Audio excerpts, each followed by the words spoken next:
بسم اللہ الرحمن الرحیم۔ السلام علیکم۔ صدیوں پرانی بات ہے کہ ایک بادشاہ نے اپنی رعایا پر ظلم و ستم کر کے بہت سارا خزانہ جمع کر لیا اور اسے جنگل میں بنائی ہوئی ایک خفیہ غار میں چھپا دیا۔ اس غار کے دروازے کی دو چابیاں تھیں، ایک بادشاہ کے پاس ہوتی اور دوسری اس کے وزیر کے پاس۔ بادشاہ اور وزیر کے علاوہ کسی کو بھی اس غار کا علم نہیں تھا۔ ایک دن صبح کے وقت بادشاہ خزانہ دیکھنے کے لیے غار کی طرف گیا اور دروازہ کھول کر اندر داخل ہو گیا۔ غار میں ہیرے، جواہرات، چاول اور گندم کے ڈھیر کی طرح بکھرے پڑے تھے۔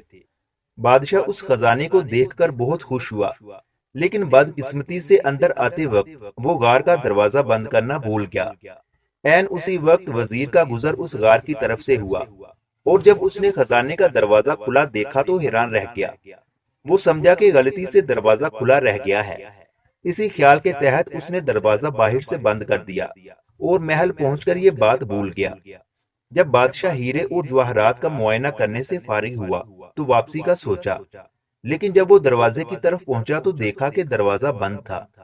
بادشاہ نے دروازے کو خوب زور زور سے پیٹنا شروع کر دیا اور ساتھ ساتھ چلاتا بھی رہا، لیکن اس ویران جنگل میں اس کی آواز سننے والا کوئی نہیں تھا۔ تھک ہار کر بادشاہ واپس اپنے خزانے کی طرف گیا اور اس سے دل بہلانے کی کوشش کرنے لگا، لیکن بھوک اور پیاس کے ہاتھوں مجبور ہو کر وہ پھر دروازے کی طرف گیا اور دوبارہ چیخنا چلانا شروع کر دیا، لیکن سب بے سود رہا۔ بھوک اور پیاس کی شدت اتنی بڑھ گئی تھی کہ آخر وہ ہیروں سے بھیک مانگنے لگا اور آواز دی، اے قیمتی پتھر، مجھے ایک وقت کا کھانا دے دو۔ اسے یوں لگا جیسے ہیرے اس کی سادگی پر زور زور سے ہنس رہے ہوں۔ بادشاہ نے ایک ہیرا اٹھایا اور زور سے دیوار پر مارا، پھر موتیوں سے اپنی فریاد کرنے لگا، اے قیمتی موتیوں، مجھے ایک گلاس پانی دے دو۔ پھر اسے لگا کہ موتی اور جواہرات اس پر ہنس رہے ہیں۔ بادشاہ کو بہت غصہ آیا، لیکن بھوک غصے پر غالب آ گئی۔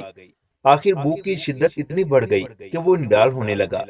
جب اسے موت نظر آنے لگی تو اس نے دنیا کو پیغام دینے کے لیے زمین پر کچھ لکھا اور مر گیا۔ ادھر ملک میں بادشاہ کے غائب ہونے کی وجہ سے کوہرام مچا ہوا تھا۔ ہر کوئی بادشاہ کے بارے میں فکر مند تھا اور اسے تلاش کرنے کی دن رات کوشش کر رہا تھا۔ بادشاہ کو تلاش کرتے ہوئے اتفاق سے وزیر کا گزر اس غار کی طرف سے ہوا۔ اس نے سوچا کیوں نہ بادشاہ کے خزانے کا کچھ اتا پتا کرے۔ جب وزیر غار کے اندر داخل ہوا تو دیکھا کہ بادشاہ مرا پڑا ہے اور زمین پر لکھا ہے، دولت کسی کو زندگی نہیں دے سکتی۔